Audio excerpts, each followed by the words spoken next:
In Westfield, New Jersey, behind the stately doors of a luxurious mansion, a shocking secret lay dormant. John List, a devout father and husband, led what appeared to be the ideal suburban life with his wife Helen, their 3 children, and his elderly mother. Yet, beneath this perfect image, a brewing turmoil was about to spiral into a dark abyss from which there was no return. In November 1971, the unimaginable happened. The entire List family was brutally murdered, and the perpetrator vanished into thin air, leaving behind a mystery that would baffle authorities for nearly 2 decades. What was the real motive behind this horrifying act? And how did an ordinary man mastermind one of the most infamous disappearances in American history? To understand the tragedy of Breeze Knoll, we must journey back to the origins of its central figure, John List. Born in 1925 in Bay City, Michigan, to German-American parents, John's upbringing was steeped in a strict Lutheran faith, a doctrine that would dictate much of his life's path. John grew in the shadow of a domineering father and the weight of religious expectation. His home life was devoid of warmth and affection, replaced instead with rigid discipline and the demand for perfection. Seeking escape and perhaps a sense of purpose, List served as a laboratory technician in the Army during World War II. In 1944, his father died. After List was discharged in 1946, his return to civilian life saw him armed with a degree in accounting, a profession that prized the order and control he had long been conditioned to uphold. In 1950, he re-enlisted to fight in the Korean War. At Fort Eustis in Virginia, he met 24-year-old Helen Morris Taylor, a widow with a daughter, Brenda. Her husband was killed in action in Korea. Helen became the first woman of 26-year-old List. In 1951, John married her. The union, blessed under the eyes of God, was expected to be the foundation of John's ideal family. But beneath the surface, cracks began to form, revealing the dark side of the American dream. Helen's battle with alcoholism and a diagnosis of tertiary syphilis, a secret she kept from John until after their marriage, planted seeds of betrayal and resentment. This disease made her nearly blind. Helen's disability prevented her from walking, and she mostly stayed in bed. The couple had 3 children together, Patricia, John Jr., and Frederick. In 1960, List's stepdaughter Brenda got married and left their house. John was vice president and controller in a bank, and also Sunday school teacher at the local church. The family never missed a service. To the outside world, they were a picture-perfect family. Yet, John's inability to reconcile the imperfections of his family life with the unattainable standards set by his faith and upbringing foreshadowed a silent storm brewing on the horizon. 1965 marked a turning point for the Lists as they moved into Breeze Knoll, a 19-room Victorian mansion with marble fireplaces and a Tiffany skylight in Westfield, New Jersey. It was a grand statement, but its upkeep put a strain on John's finances, further exacerbating the pressure he felt to provide and maintain the facade of success. It was the most expensive house in Westfield at the time, and the family could not fully furnish it. List's neighbors said he was cold and reserved. Sometimes they saw John mowing his lawn in a full suit and tie. His marriage was probably unhappy. The family's Lutheran pastor overheard Helen saying to John, "If you were half the man my first husband was, we wouldn't be having the troubles we're having." John's professional life was marked by frequent changes and failures, a stark contrast to the image of stability he desperately sought to project. In 1971, at the age of 46, John List lost his position at the bank. The job loss was a personal humiliation, a failure not only as a provider but as a man worthy of respect and admiration. His efforts to find another employment were unsuccessful. The thought of informing his family about the loss of income seemed unbearable. He dressed for work every morning and spent his days at the train station reading newspapers and covertly withdrew funds from his mother's bank accounts to cover the mortgage. List declined to seek welfare assistance, fearing the humiliating shame it would bring upon him in the community and contravening the values of self-reliance instilled in him by his father. The psychological portrait of John List that emerges is one of a man at war with himself, torn between the dogmatic beliefs of his upbringing and the realities of his faltering life. John was walking a tightrope of his own making. The chasm between the ideal and the real was widening, pushing him to the brink. As winter's chill enveloped the town of Westfield, a shroud of mystery began to unfurl around the stately List mansion. What lay within its walls was a secret so dark it would chill the bones of a community. Days turned to weeks since anyone had seen John List or his family. Neighbors grew concerned, lights in the mansion burned day and night, yet its inhabitants seemed to have vanished into thin air. The once meticulous lawn now lay unkempt, a silent testament to the abnormality of the situation. Finally, light bulbs started burning out one by one. December 7th, 1971, marked the day the silence was broken. Police, responding to concerned calls, entered Breeze Knoll. Nothing could have prepared them for the scene that awaited. Organ church music was playing in the cold house as the heating had been turned off. In the mansion's ballroom, the lifeless bodies of the List family were found, each meticulously laid out. John's wife, Helen, their 3 children, Patricia, John Jr., Frederick, and his mother, Alma, had all been shot. It was a methodical execution, a chillingly orchestrated end to a family. On November 9th, 1971, List dropped the children off at school. He returned home around 9 a.m. and got 2 old handguns from his garage. While his children were at school, he entered the kitchen where his 47-year-old wife, Helen, was having toast and sipping her morning coffee. He shot her in the back of her head. Then he went upstairs to his 84-year-old mother's room on the 3rd floor. She was making toast. Greeting him with a kiss, she asked him about the loud noise. List said he didn't know and shot her in the face. "Like Judas, I gave her a kiss," he remarked later. Then he dragged his wife's body to the ballroom, mopped the floor in the kitchen, and ate a sandwich waiting for his children. In his memoir, List wrote that he had to mop the floor 3 or 4 times, and because they had no mop wringer, he had to wring it by hand. He confessed that he experienced no qualms or feelings of remorse. His 16-year-old daughter, Patricia, and 13-year-old son, Frederick, arrived home from school. List shot each of them in the back of the head. "I approached all of them from behind so they wouldn't realize at the last moment what I was going to do to them," he said later. "After it was all over, I said some prayers for them all, from the hymn book. That was the least that I could do." He said he had to kill his mother because the other deaths would have been a tremendous shock to her. After that, List had lunch and drove to the post office, and then to his bank to close both his and his mother's bank accounts. Later, he drove to Westfield High School to watch his 15-year-old son, John, play in a soccer game. He drove him home where he shot him 10 times. Evidence of a misfire indicated that his son tried to defend himself. He also didn't die at once, hence List shot multiple times. "I didn't want him to suffer," he said later. He sent notes to the children's schools and part-time jobs saying that the children would be visiting their ill grandmother in North Carolina for a few weeks. Milk, mail, and newspaper deliveries were stopped by him. List arranged the bodies of his wife and children on sleeping bags in the mansion's ballroom. Their faces were covered with rags. His mother's body was left in her converted apartment in the attic.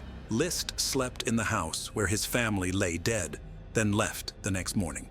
Before leaving, he tuned a radio to a religious station, leaving religious hymns playing in the empty rooms of the house. He explained that the music over the intercom was supposed to deter burglars. When the police discovered the bodies, John List was nowhere to be found. The man who sought control above all had orchestrated his family's demise before vanishing, leaving behind only a haunting letter that attempted to justify the unjustifiable. It was a 5-page letter to his pastor. List's letter speaks volumes. It reveals a man who saw himself as a failure, unable to fulfill the roles society and his faith demanded of him. In his mind, murdering his family was a twisted salvation from financial ruin and the moral decay he perceived. In his letter, he said, "As I was doing it, I knew it was wrong. But as he was broke, he didn't want to subject his children to poverty and the shame of losing their mansion. He also said he saw too much evil in the world, and he had killed his family to save their souls. He was afraid that his family, confronted with a world full of evil and poverty, would turn from God. To his mind, this was the only way to ensure their safe arrival in heaven. He said, "I've finally decided that the only way to save them from that was to kill them." He wrote that his family was turning away from God and would ultimately spend eternity in hell for their sins because his wife Helen had stopped going to church. Moreover, his teenage daughter Patty desired to become an actress. I'm sure many will say, how can anyone do such a horrible thing? My only answer is it isn't easy and was only done after much thought. At the end of the letter, he wrote, "Mother is in the hallway in the attic, 3rd floor. She was too heavy to move." List's letter offered a window into a fractured mind. His actions suggested a delusional belief system. His need for control and perfection, coupled with deep religious convictions, warped into a justification for his unfathomable choice. The discovery of the List murders sent shockwaves through Westfield. One of the first officers who saw the bodies, Robert Kenny, said, "After 28 years as a police officer and 14 as an investigator, you see everything." But this was unique. The mystery of John List's disappearance would confound authorities for nearly 2 decades. But as the manhunt stretched on, the legend of John List grew, a ghostly figure who had slipped through the cracks of a society he could no longer face. With the grim discovery inside Breeze Knoll, the quiet town of Westfield found itself at the epicenter of a horrifying mystery. The investigation into the List family murders unfolded like a puzzle missing crucial pieces. Each room of the mansion told a part of the story, but the narrator of this tragic tale was conspicuously absent. As the manhunt for John List began, investigators faced the daunting task of tracking a man who seemed to have evaporated. Meanwhile, the public grappled with the duality of a devout churchgoer and a cold-blooded killer. List had planned his escape meticulously, cleaning the crime scenes, cutting himself out of every family photo with scissors, severing ties, and leaving no trace. He burned the photos along with his passport in his Weber grill. In an era before digital footprints, List vanished into the ether. The FBI found his car parked at Kennedy International Airport in New York, but there was no trace of him. The police investigated hundreds of leads without success. In August 1972, 9 months after the murder, Breeze Knoll stood empty until it was mysteriously destroyed by fire. There were rumors that the house was cursed. Despite being officially deemed arson, no suspects have been identified. The fire also consumed the mansion's ballroom stained glass skylight, believed to be a signed Tiffany original and valued at around $100,000 at that time, which would be approximately $700,000 today. Selling the ceiling would have allowed List to pay off his debts. By 1974, a new house had been constructed on the property. The absence of technology in 1970s was a cloak of invisibility for List. His identity was erased. For List, it was a desperate bid for survival, a twisted form of self-preservation that made him abandon his name, his history, and his crimes. Assuming the name Robert Peter Clark, List started anew in Denver, Colorado. Here, he melded into the fabric of society, unnoticed. For List, integrating into a new life was simpler in a city like Denver, which during the 1970s saw a significant number of people relocating from the East Coast. He grew a mustache, swapped his suits for casual clothes, and took to wearing a cap, yet made no significant effort to alter his appearance further. He first worked as a chef at a Holiday Inn, and between 1979 and 1986, he worked as the controller for a paper box manufacturing company located just outside Denver. Adopting a new identity allowed List to compartmentalize his guilt and live outwardly as a regular citizen. Yet, beneath the surface, the burden of his past life lingered, a specter only he could see. List's new life was a mirror of the old, minus the family he had destroyed. He worked in accounting, remarried, and maintained a facade of devout faith. He became a member of a Lutheran church and organized a carpool for congregants without transport. At a church event, he encountered 35-year-old divorcee Dolores Miller, an Army PX clerk, and they married in 1985. He told her his first wife had died of cancer and moved into her apartment in Aurora, Colorado, situated 10 miles east of Denver. In February 1988, the couple moved to a house in the Brander Mill neighborhood of Midlothian, Virginia. There, List continued his career in accounting at a small firm. For nearly 2 decades, John List, now Bob Clark, believed he had outsmarted the world and committed the perfect crime. He let his guard down, losing his mustache. He wrote that his family was turning away from God and would ultimately spend eternity in hell for their sins because his wife Helen had stopped going to church. Moreover, his teenage daughter Patty desired to become an actress. I'm sure many will say, How can anyone do such a horrible thing? My only answer is it isn't easy and was only done after much thought. At the end of the letter, he wrote, "Mother is in the hallway in the attic, 3rd floor. She was too heavy to move." List's letter offered a window into a fractured mind. His actions suggested a delusional belief system. His need for control and perfection, coupled with deep religious convictions, warped into a justification for his unfathomable choice. The discovery of the List murders sent shockwaves through Westfield. One of the first officers who saw the bodies, Robert Kenny, said, "After 28 years as a police officer and 14 as an investigator, you see everything." But this was unique. The mystery of John List's disappearance would confound authorities for nearly 2 decades. But as the manhunt stretched on, the legend of John List grew, a ghostly figure who had slipped through the cracks of a society he could no longer face. With the grim discovery inside Breeze Knoll, the quiet town of Westfield found itself at the epicenter of a horrifying mystery. The investigation into the List family murders unfolded like a puzzle missing crucial pieces. Each room of the mansion told a part of the story, but the narrator of this tragic tale was conspicuously absent. As the manhunt for John List began, investigators faced the daunting task of tracking a man who seemed to have evaporated. Meanwhile, the public grappled with the duality of a devout churchgoer and a cold-blooded killer. List had planned his escape meticulously, cleaning the crime scenes, cutting himself out of every family photo with scissors, severing ties, and leaving no trace. He burned the photos along with his passport in his Weber grill. In an era before digital footprints, List vanished into the ether. The FBI found his car parked at Kennedy International Airport in New York, but there was no trace of him. The police investigated hundreds of leads without success.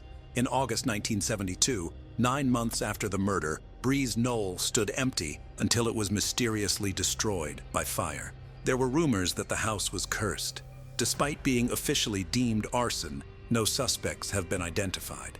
The fire also consumed the mansion's ballroom stained glass skylight, believed to be a signed Tiffany original and valued at around $100,000 at that time, which would be approximately $700,000 today.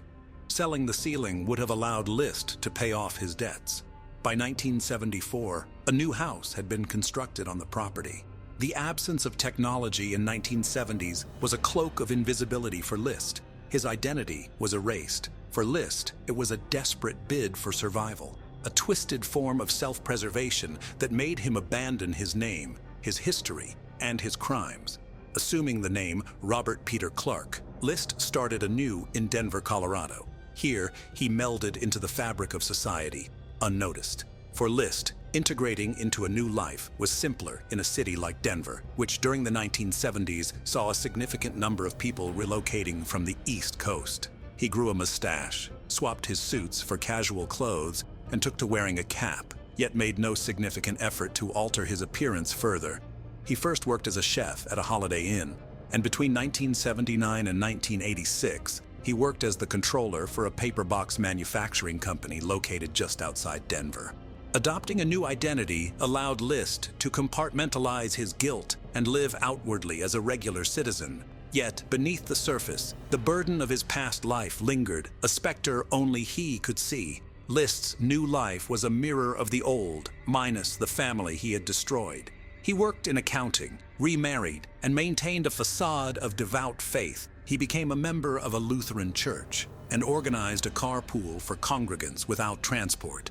At a church event, he encountered 35-year-old divorcee Dolores Miller, an Army PX clerk, and they married in 1985. He told her his first wife had died of cancer and moved into her apartment in Aurora, Colorado, situated 10 miles east of Denver. In February 1988, the couple moved to a house in the Brander Mill neighborhood of Midlothian, Virginia. There, List continued his career in accounting at a small firm. For nearly 2 decades, John List, defense lawyers depicted List as someone deeply affected by a religious upbringing enforced by his parents, which, they argued, drove him to madness. However, the jury was unconvinced. Throughout the trial, the emotionless tone of List's letters, his clearly planned escape strategies, and his lack of remorse, maintaining he acted as the savior rather than the murderer of his family, resulted in his conviction. During his trial, List testified that his financial difficulties reached crisis level in 1971, following his job loss due to the shutdown of the Jersey City Bank. To hide this embarrassing fact from his family, he maintained his usual routines. Over time, the family's financial situation became worse, leading List to encourage his children to find part-time work under the guise of teaching them responsibility, though it was actually a strategy to aid the family's finances. Furthermore, he struggled with his wife Helen's alcohol dependency and her undisclosed tertiary syphilis, which she had hidden for 18 years after contracting it from her first husband. Helen had manipulated List into marrying her by falsely claiming pregnancy, then insisted on a Maryland wedding to avoid states that required syphilis testing before marriage. At the time, a premarital syphilis test was mandated in most other states. Her condition deteriorated over the years. She didn't say anything about that to List, but a thorough examination revealed the condition in 1969. Eventually, her disease, together with her excessive drinking, transformed her into an unkempt and paranoid recluse who would often humiliate List in public, comparing him unfavorably to her first husband in bed.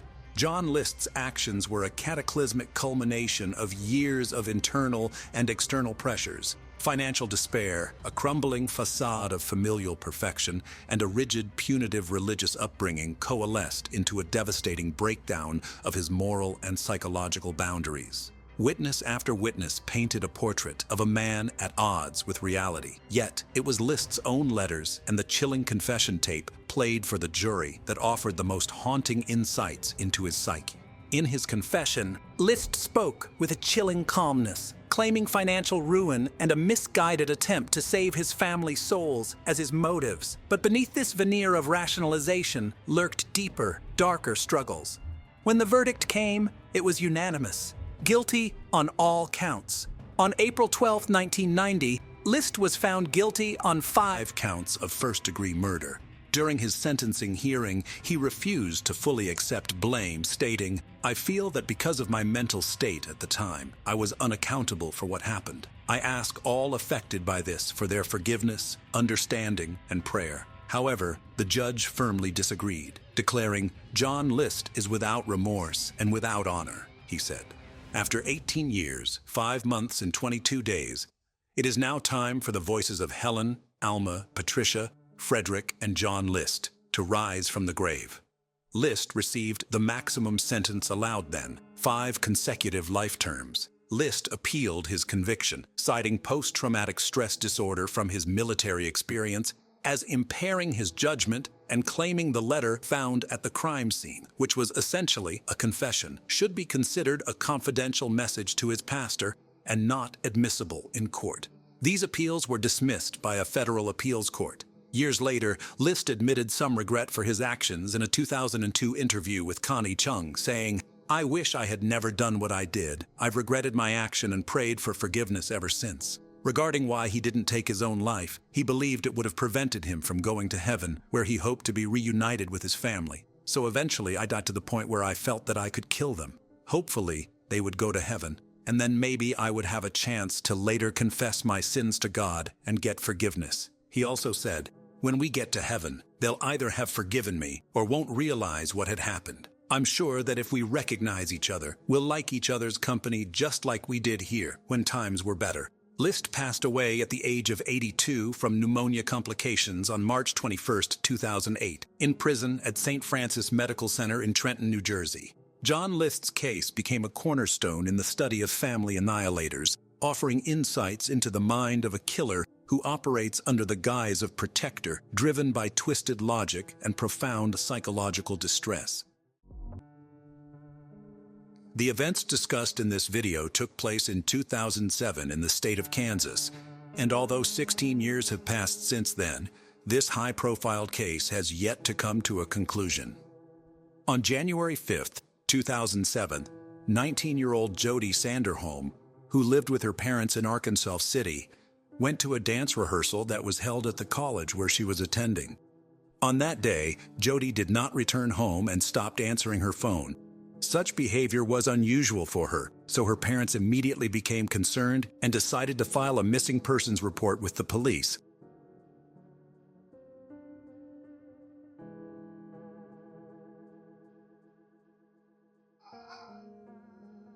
Jody Leanne Sanderholm was born September 26, 1987 in Arkansas City to Brian and Cindy Sanderholm. She was the third child of her parents. She had a brother called Jason and a sister called Jennifer. From a young age, Jody was fond of dancing, and although it played a large role in Jody's life, she also did not neglect her studies. She was one of 4 valedictorians in her graduating class. While in high school, Jody was a member of the National Honor Society, a Kansas State Scholar, a Kansas Board of Regents Scholar, and earned the Outstanding Physics Student of the Year award presented by David Steinemetzy. She was a member of the Ark City High School dance team for 4 years. 2 of those 4 years, she was the captain. Jody was a member instructor of Ark City Dance and a Universal Dance Association instructor. After high school, she attended Cowley College, where she studied pre-pharmacy. While at Cowley, she was a member of the Cowley Tigerette Dance Line. In 2007, the population of Arkansas City was about 12,000.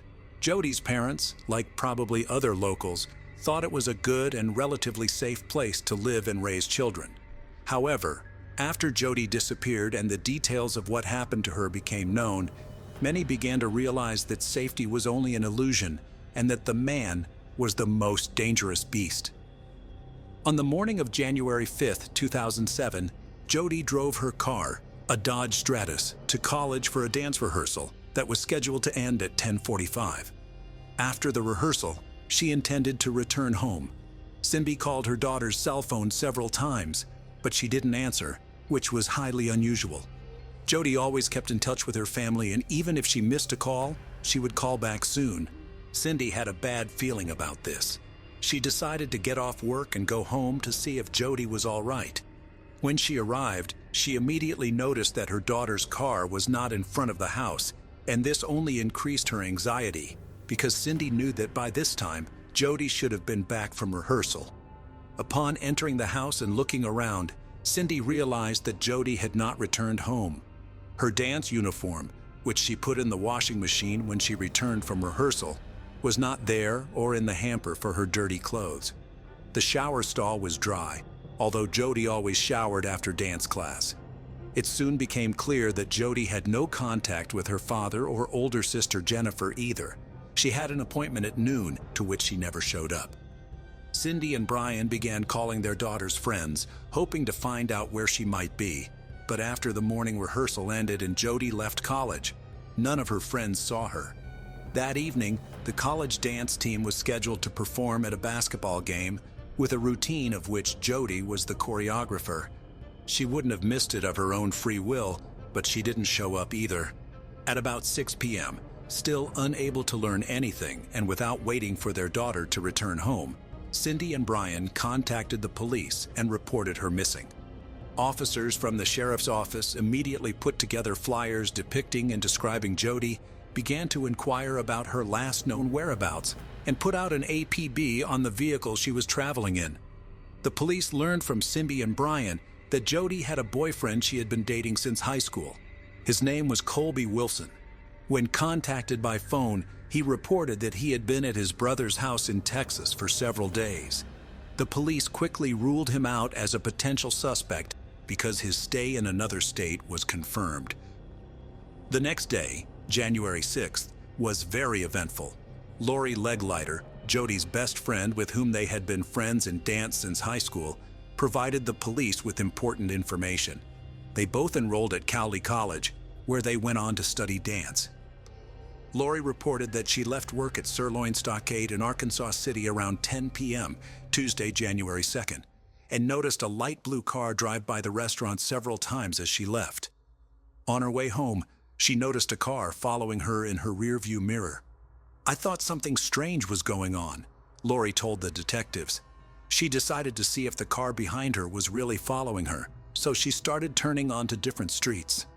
The driver of the car behind her was doing the same thing, and it really scared Lori. She drove to the local police station and parked next to it, thinking that the stalker would leave her alone. She didn't see him after she stopped, so she drove home again.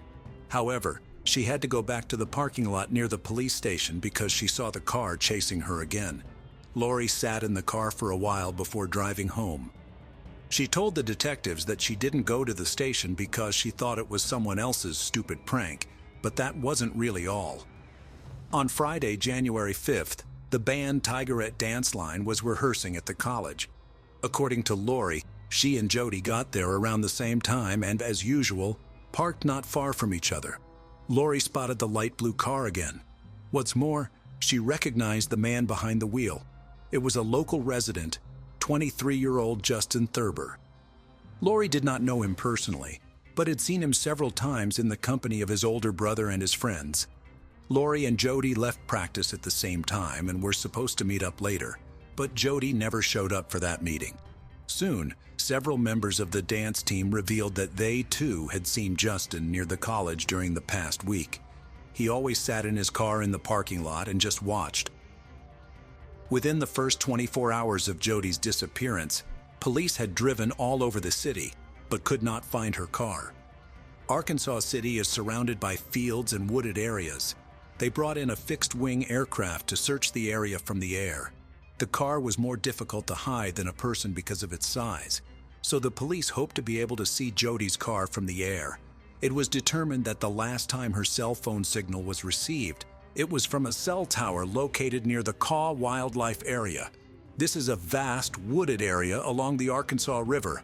At this point in the investigation, only one person, Justin Eugene Thurber, who was identified by Lori Leglider and other members of the dance group, was considered as a person who might be involved in the disappearance of Jody Sanderholm. It is important to note here that despite his young age, Thurber was well known to the police. 3 years earlier, in 2004, he had been charged with illegal possession of banned substances. He eventually received a suspended sentence and was released. 3 months after that, he was arrested for theft and probation violation. In October 2005, he was charged with disorderly conduct. 3 months later, he was arrested for petty theft and again found to be in possession of a controlled substance. On December 31, 2006, which was just 6 days before Jody disappeared, Thurber was arrested again for theft. That same day, after paying a $3,000 bail, he was free. Having had a merry New Year's Eve, the next day, January 1st, he began impersonating a police officer and disrupting public order. When the real cops came for him, Thurber complained of chest pain and was taken to the hospital instead of the station. Why he was not arrested after his discharge from the hospital remains unclear, nor is it quite clear why he managed to get away with it all the time. A relative of his who works for the Cowley County Police may have contributed to this, but that's only a guess. That same day, January 6th, a police officer saw Thurber's car, a light blue Cadillac, parked outside his parents' house and decided to talk to him. His father invited the officer into the house. When the police officer asked Justin where he had been yesterday, he said he had driven his car to Winfield, a town about 13 miles outside of Arkansas City, in the morning. There, according to Justin, he met up with his friend and 2 of his friend's buddies, whom he did not personally know very well. Next, the 4 of them began driving around the countryside in a car belonging to one of his friend's buddies until the car got stuck on a dirt road near Cedar Vale. Then, as Thurber claimed, he walked toward Arkansas City, which is about 30 miles from Cedar Vale. After 6 hours, he got tired of walking and called his father to pick him up. Thurber's father confirmed what he said, saying he picked Justin up wet and dirty, a couple of miles from Cowley State Fishing Lake. Justin also told the police officer that his car, which he left in Winfield, had been returned by friends.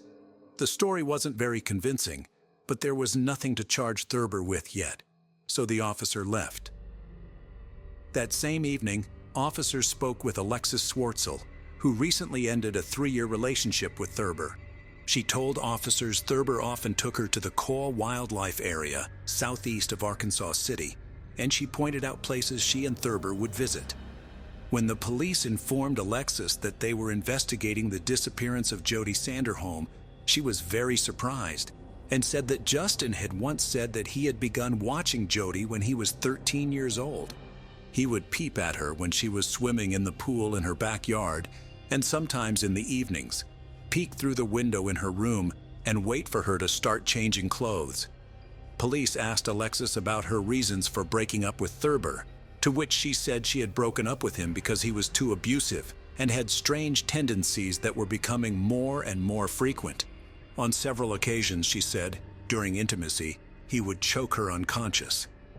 On top of that, he asked her to fight him because he could not get aroused any other way.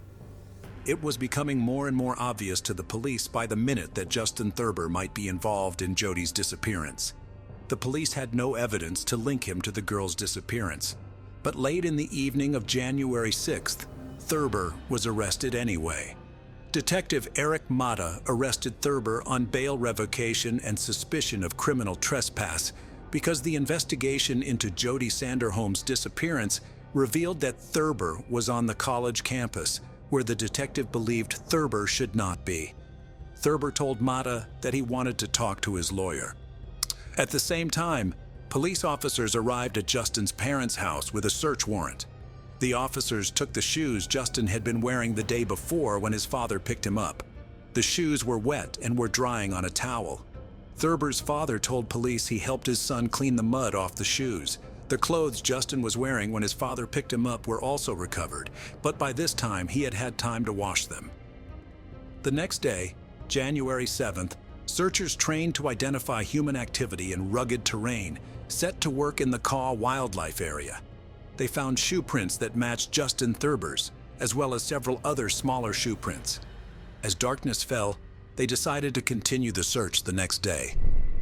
On the way home, some searchers drove past Cowley County State Fishing Lake and decided to stop because they heard Thurber was wet when his father picked him up. They discovered a muddy tire track, muddy shoe prints near a public restroom, mail addressed to Jody Sanderholm's parents in a chemical toilet, dance shoes in another toilet, and a flip-flop sandal. Investigators later retrieved cut-off sweatshorts, a wallet containing Jody Sanderholm's driver's license and social security card, her black leotard, a tigerette jacket with Jody Sanderholm's first name on the front, a vehicle floor mat, and a car seat cushion. The sandal matched the impressions found at the Kaw Wildlife Area. Searchers spent the next 2 days around Cowley County State Fishing Lake and the Kaw Wildlife Area. On January 9th, specialists with sonar brought in to survey the bottom of the lake discovered Jody's sunken car. On the same day, the hope of the Sanderholm family also died. Jody's naked body was found under a pile of leaves, logs, and twigs at the Kaw Wildlife Area. Authorities found DNA evidence linking Justin Thurber to both Jody's car and her body. The car had been in the lake for more than 3 days, so police feared that the water that filled the interior had destroyed all evidence. That was partly true. Forensics spent a great many hours before they found a short hair in the interior. Carrie Melton, director of the Forensic DNA Testing Lab, ran mitochondrial DNA tests on the hair found on the driver's seat of Jody Sanderholm's car and concluded that it was almost certainly Justin Thurber's hair. Barbara Leal, an employee of a private DNA testing company, tested samples taken from Jody Sanderholm's right biceps and right side of her chest. She concluded that Thurber could not have been excluded as a participant, although 99% of the population could have been excluded. Cell tower data showed that on the day Jody disappeared, her phone and Justin Thurber's phone were in the same areas at the same time. Lori Leglider, Jody's best friend, said she saw Thurber in the college parking lot the day she disappeared. When the police looked at the camera footage provided by the college administration, they were convinced that Lori was telling the truth. Thurber was in the college parking lot at the same time rehearsal was going on, and he left that parking lot at the same time as Jody. The tape showed that Thurber followed Jody in his light blue Cadillac. Based on the fact that letters addressed to Jody's parents were found near the lake, investigators speculated that Thurber had followed Jody from the college to her home, and when she got out to retrieve the letters from the mailbox, he attacked her, pushed her into her own car, and drove her away. That theory was confirmed when a shoe print identical to the sole of Justin Thurber's sneakers was found next to the Sanderholm family mailbox. As previously mentioned, footprints of Thurber's shoes and smaller shoe impressions were found at the Kaw Wildlife Area. It was determined that these were the footprints of Jody's shoes found at the fishing lake along with her other belongings. Thurber's footprints and Jody's footprints in the preserve were located side by side. Walking along them, at one point the searchers saw that Jody's footprints were interrupted and Justin's footprints went deep into the woods. This meant that he was carrying the girl further on his own. His shoe prints were also found where the body had been found. All three of the people Justin said he had been with the day of Jody's disappearance denied what he said. They had not seen Thurber that day, which meant his story about the car being stuck near Cedar Vale was a fabrication. The three officers drove Thurber to Cedar Vale so he could show them where he said he was. Thurber was unable to determine where he said the car was stuck. Back at the police station, Thurber volunteered to take a polygraph test. He also requested that his relative Chad Monroe, who worked for the Cowley County Sheriff's Office, be present during the questioning. The evidence found was sufficient to indict Justin Thurber.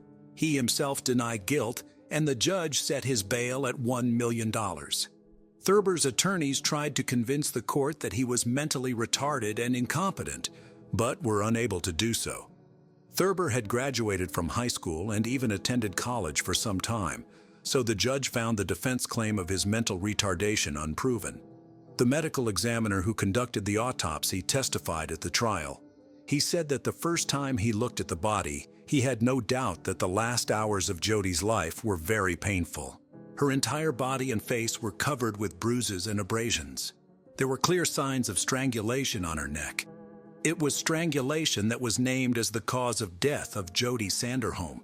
I can't say all the information about what the medical examiner found during the autopsy. Not all horror movie maniacs are as brutal as Thurber was to Jody. Without going into detail, and at the same time to give you some idea of what happened at the Kaw Wildlife Area, I will say the following. The crime was motivated by carnal desire, and Thurber committed the crime with a stick. At trial, in addition to Thurber's ex-girlfriend, 6 other women testified, each claiming that the defendant stalked her. One of them was a co-worker of his. In one case, she even had to call the police to have an officer walk her to her car after work. It was already dark, and she was afraid to go to the parking lot because she saw Justin waiting for her. Earlier, he had left a rose and a note under the windshield wiper of her car, saying he liked her and wanted to get to know her better. Several witnesses said they saw Jody Sanderholm's car on January 5, 2007. Kari Morris, a friend of Jody's, noticed that Jody was sitting in the passenger seat as their cars passed each other in Arkansas City shortly after noon. Morris reported that the man behind the wheel of Jody's car appeared to be a large man. She called Jody's cell phone, but received no answer. 2 other women reported seeing a vehicle that looked like Jody Sanderholm's car while driving on a dirt road south of Arkansas City around 3 p.m. One of them said the driver was Thurber and identified him in court. On February 17, 2009, the jury reached a unanimous verdict, finding Thurber guilty on all counts and recommending that he be sentenced to death. Realizing what sentence the judge would hand down, Thurber tried to negotiate a plea bargain. His lawyer told the prosecutor that Justin would plead guilty if he were not given the capital punishment. Jody's family opposed such a deal. The presiding judge took the jury's decision into consideration and sentenced Thurber to death by lethal injection in March 2009.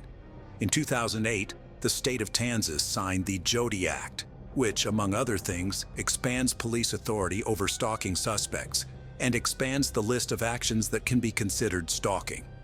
Since the sentencing, Justin Thurber has not abandoned his attempts to appeal the court's decision. His attorneys are trying to prove that Thurber is mentally retarded. In 2018, the Kansas Supreme Court postponed Thurber's death sentence, citing a Supreme Court of the United States ruling that the execution of defendants, even those with mild developmental disabilities, is unconstitutional. The Sanderholm family said a competency hearing was held during the original trial, and Thurber was found to be fully competent at the time. Jody's mother, Cindy Sanderholm, sat in the courtroom 11 years after her daughter's passing. She said that Thurber had written letters to other girls while in prison, and this should show that he was competent. "That's sick. It's just sick," Cindy said. It tells you that he is competent enough to reach out to people and write letters. He knows what he is doing. I'm sure Jody, pleaded for her life, and he didn't give it to her. She didn't get a second choice. She didn't get a second chance, she added. In August 2021, the Kansas Supreme Court issued an opinion announcing that a state law passed in 2020 allows Thurber, who is appealing a death sentence, to seek appointment by the Cowley County District Court of an attorney to assist in post-conviction DNA testing. Thus, even 16 years after Jody Sanderholm's passing, the final word in this case has yet to be spoken. It should also be noted that no one has been executed since Kansas reinstated the death penalty in 1994. The last time anyone was executed in Kansas was in 1965. Since then, besides Thurber, 9 other people have been sentenced to death, but no sentence has been carried out. We haven't executed anyone in that time frame, and there's no timetable to have any other future executions, said Adam Pfannenstiel, the communications spokesperson for Kansas Department of Corrections. I think it's a little shocking that Kansas reinstated the death penalty over 20 years ago, and there's not a plan yet, said Jennifer Aldridge, Jody's older sister. I thought this would have been something that would have been discussed 20 years ago when it was reinstated. Therefore, even if Thurber's death sentence is upheld, there is a good chance that it will never be carried out. 39-year-old Justin Thurber remains at the maximum security El Dorado Correctional Facility in Butler County, Kansas. According to a Kansas Legislative Post Audit Committee report published in 2014, each of the inmates serving time in administrative segregation at El Dorado comes with an annual cost of nearly $49,000. Further, it is not only the cost to house an inmate sentenced to death. Taxpayers also pay nearly 4 times the price to prosecute a case where the death penalty, if pursued by the prosecution, $395,000 per case, compared to only $100,000 per case when the death penalty is not sought. For the Sanderholms, taxes are added insult to an unbearable injury and a grueling wait for justice in the case of their daughter, Jody. It hurts me so bad every week when I see my paycheck, and I know I'm paying tax money to feed him, said Brian Sanderholm. Death is what he deserves, and that's what the law stated, said Cindy Sanderholm. So, we need to get the law fixed so we can use it. If it was your daughter, your son, it was our daughter, what would you want to have happen? Asked Brian Sanderholm. Most regrettably, Cynthia Ann Sanderholm, Jody's mother, passed away on December 2, 2022, at the age of 63. This case is of India's first famous perfume expert, Monica Gourde. The reason for Monica's murder and the method used by the killer shook the entire India. The date was actually October 6, 2016. Monica Gourde resided in the village named Sangolda in the famous state of Goa in India. Goa is known for its famous beaches, culture, climate, and historical places. Besides, here you can also get a chance to witness colorful architecture, greenery, and beautiful sunsets daily. Actually, Monica lived in a 3-bedroom rented apartment in a society named Sapna Raj Valley in Sangolda village. As usual, at around 9 to 10 in the morning, Monica's maid arrives at her house and rings the doorbell of Monica's apartment. However, there is no response from inside. Then the maid rings the bell again, but still no response. Then she tries calling out several times and rings the bell 3 or 4 more times. Additionally, she knocks on the door, but still there is no sound from inside, and no one opens the door. This situation feels very strange to the maid, because Monica has never done this before. Feeling a little anxious now, she calls Monica's brother, Anand Gourde, who lives in Mumbai, and explains the entire situation to him. After this, Monica's brother Anand calls Monica's phone, but there is no response from the other end. He keeps trying to connect with his sister through calls, but Monica doesn't pick up the phone. After that, Anand calls Monica's neighbor, who lived in the adjacent apartment, and Monica had also left a duplicate key to her. Shortly after Anand's call, the woman arrives outside Monica's house with the duplicate key. She then opens the door with the same duplicate key, and as soon as Monica's neighbor and her maid enter the house, Both screamed because Monica was lying straight on the bed. Her hands were tied behind the bed, and there was no clothing on the lower part of her body. Additionally, Monica was not moving at all. Seeing all this, Monica's neighbor immediately calls the police. Soon after, the Goa police arrive at Monica's apartment with some lady police officers, an ambulance, and doctors. However, when some doctors cover Monica's body and check her pulse, it is found that Monica has passed away. Afterwards, the dead body is sent for postmortem, and then the room is searched. The police searched the room, but the surprising thing was that there was no evidence of forced entry anywhere in the entire apartment. There were eggshells in the room, suggesting they had been eaten recently. Then Monica's purse was checked, but apart from some debit card bills, the police found no evidence in it. Now, to find evidence, the police consider examining all the CCTV footage in the society. But then they find out that there are no CCTV cameras installed in that society. Besides this, the police also question the people living in Sapnaraj Valley. However, nobody has seen any suspicious person entering or leaving Monica's house in the past day. Nevertheless, the police also investigate from the angle of theft. But nothing was missing from Monica's flat that could indicate that this murder was committed for theft. Looking at all these things, the police believe that whoever murdered Monica had some information about her because no one forcefully entered the flat and nothing was stolen from the house. However, Monica was married, but due to some disputes, she had been living alone for a year. Therefore, the police's suspicion first falls on Monica's husband, Bharath Ramanrutham.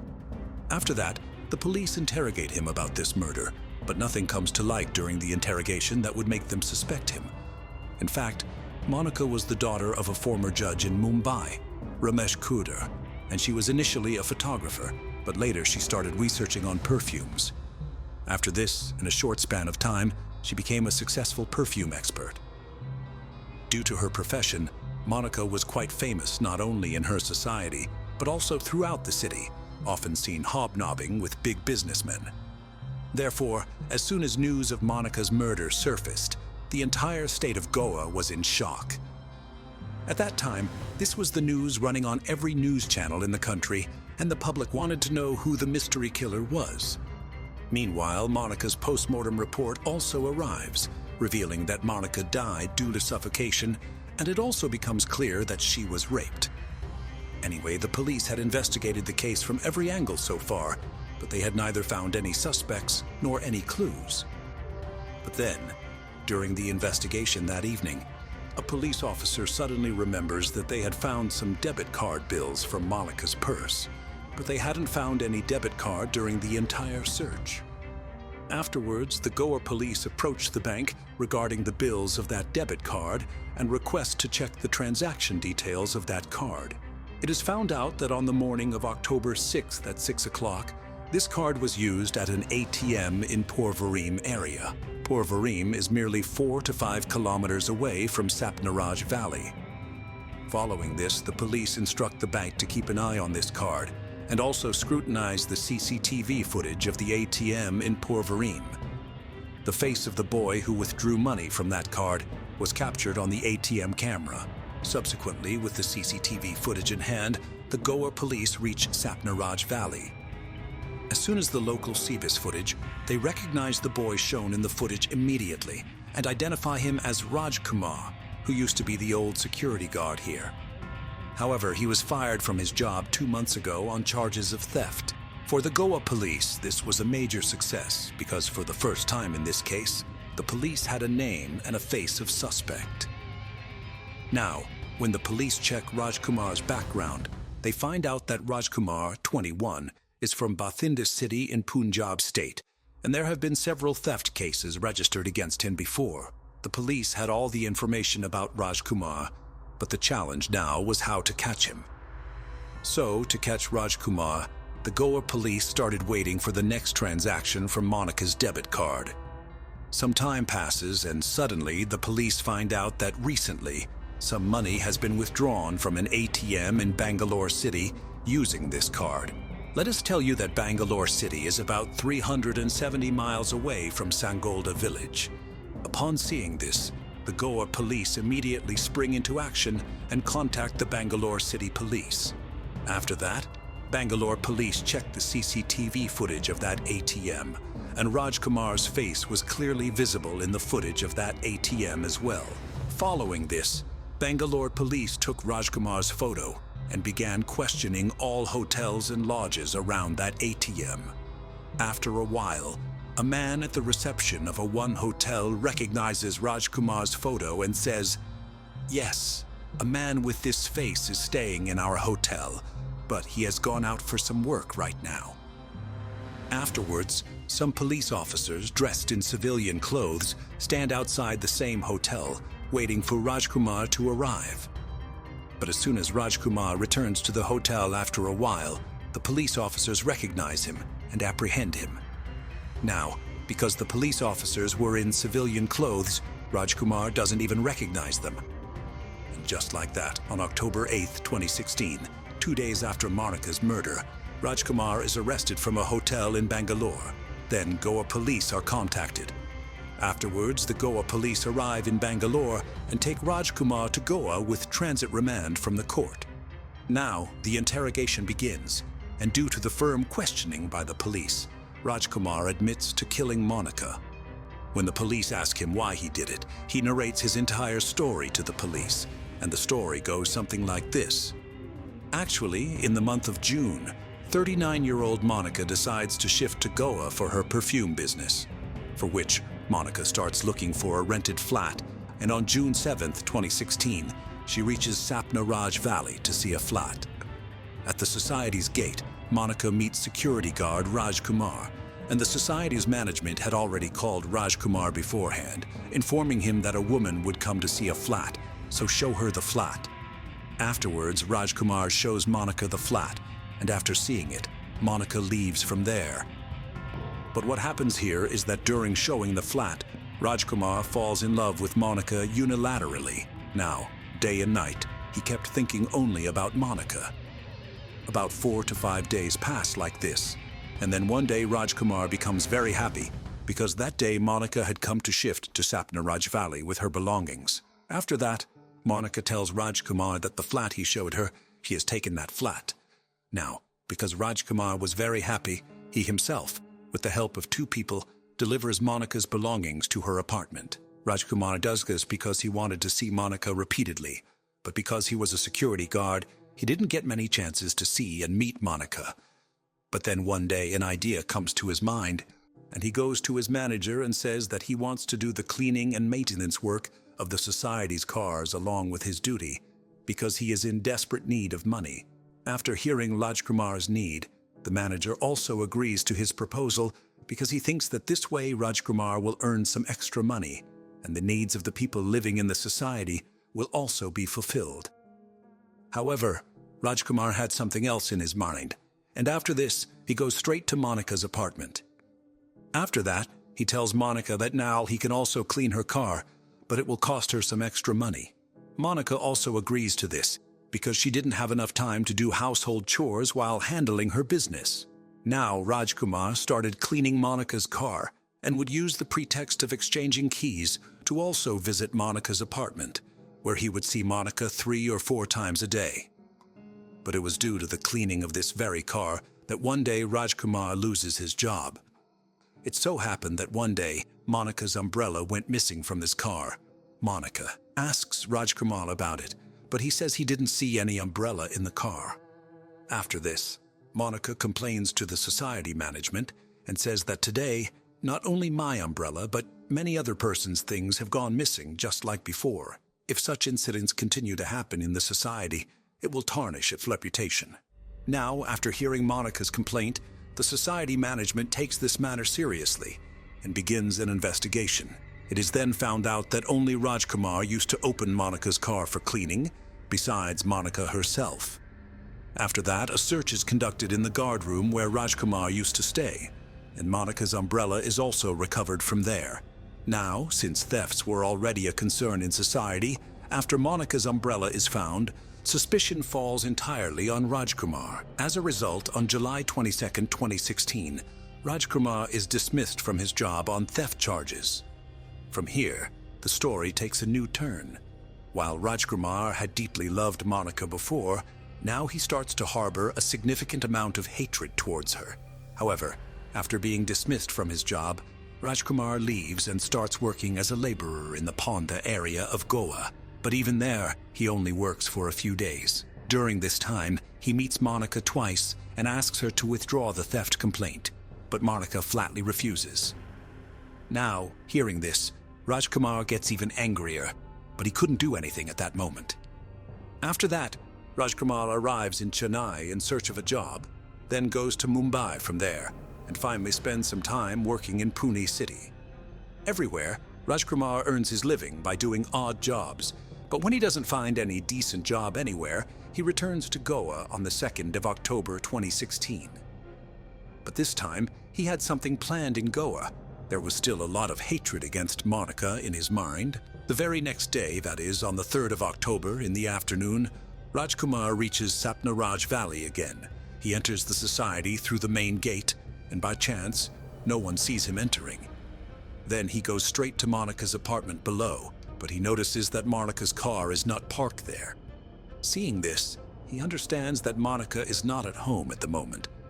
However, instead of leaving from there, Rajkumar decides to wait for Monica to arrive in the society. Now, because Rajkumar knows every route in the society, he decides to hide on the terrace of the society because, generally, no one comes to the terrace. Meanwhile, Rajkumar keeps looking down repeatedly and checks Monica's car, but even after the whole October 3rd passes, Monica's car is not seen. Then the next day, October 4th comes, but Monica's car still doesn't show up, and then October 4th also passes. On October 5th, Monica's car was checked several times by Rajkumar since morning, but it wasn't seen. Now, it had been almost 2 days since he stayed on the terrace. There was neither food to eat nor anything to drink on the terrace during this time. Many times, Rajkumar felt like leaving from there. But the fire of revenge didn't let him go, and fueled by this vengeance, Rajkumar spent more than 48 hours hungry and thirsty on the terrace. Around 3 to 3:30 p.m. on October 5th, 2016, Rajkumar came down once again, and this time he saw Monica's car parked. This meant that Monica had returned home. Seeing this, there was a strange smile on Rajkumar's face, but then he went back to the terrace and started waiting for darkness. After that, he comes downstairs around 6:30 in the evening and rings Monica's flat doorbell. When Monica asks who, Rajkumar identifies himself as a security supervisor. Hearing this, Monica opens the door, but as soon as she does, Rajkumar forcefully pushes her and then shuts the door from inside. Before Monica can comprehend anything, Rajkumar takes out a knife from his pocket and warns her, "If you make noise, I'll stab you." Still, Monica screams loudly to protect herself, but Rajkumar covers her mouth with his hand. Then Rajkumar takes Monica to the bathroom, intimidating and controlling her. After that, he forcefully takes Monica to the bedroom at knife point, lays her on the bed, ties both her hands behind the bed first, then ties both her legs as well. Now, Rajkumar demands money from Monica at knife point. Upon seeing herself trapped, Monica also gets very nervous, so she tells the Rajkumar, "Take all the money in the purse." After that, the Rajkumar empties Monica's entire purse. About 4,000 Indian rupees come out of the purse, like $48. But the Rajkumar's desire is not satisfied with that, and he asks Monica for more money. So Monica says, "I only have this much money right now. If you need more money, I have a debit card. Take it and withdraw money from the ATM." The Rajkumar didn't know how to use a debit card. Still, he learns from Monica how to use it. So systematically, Monica tells him the way to withdraw money, how to insert the card into the ATM machine, then select the language, and then how to enter the secret PIN. And along with that, she also tells him her debit card's PIN number. I think, maybe in that situation, Monica feels that now Rajkumar will leave her and go from here. Then she will complain to the police and Rajkumar will be caught through the location of the debit card. But Rajkumar takes the money and card and puts a cloth in Monica's mouth. After doing all this, he now knew that Monica could not do anything, So he leaves from there with great confidence and then goes to the kitchen. He takes out water from the fridge, boils the eggs, eats them with great ease, and there was no hurry for him. He was eating and drinking with great comfort because he knew that Monica lived alone in that flat. Now, he also takes out ice cream from the fridge and eats it. Besides, he also eats chocolate, meaning that all the hunger and thirst he had been suffering for 2 days on the terrace is satisfied now. It was around 12 o'clock at night by all this. When his stomach is full again, he returns to Monica. He takes her phone, although it was locked, but Rajkumar's unlock it by forcing Monica. Then Rajkumar opens an adult site on her phone and forcibly shows her 3 adult videos. Feeling all this, Monica becomes even more anxious because she realized that Rajkumar was not going to let her go now. Then Rajkumar unties the rope from Monica's legs and removes all the clothes from her waist down. Then he fulfills his desire that had been in his mind since the first day he saw Monica. It was nearly 2 a.m. in the morning by now, and Rajkumar had been in Monica's apartment for almost 8 hours when Rajkumar's desire was filled.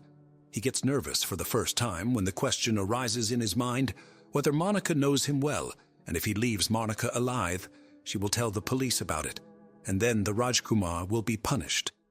So the prince lifted a pillow from the same bed and began to suffocate Monica's mouth and kept pressing until she died.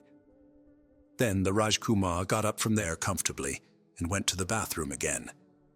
After that, Rajkumar shaved his beard, then he bathed, and at 3:30 a.m. on October 6, 2016, in the darkness, he sneaked out of the Sapna Valley stealthily. Then at 6 a.m., after withdrawing money from the ATM, he went to Bangalore, where the police arrested him. After hearing the entire story, all the police officers were quite surprised. After that, the Goa police gathers all the evidence against Rajkumar. Then, on January 6, 2017, a 228-page charge sheet is present in court, charging murder, rape, and robbery. However, the trial of this case is still ongoing. Let's see when the criminal will be punished.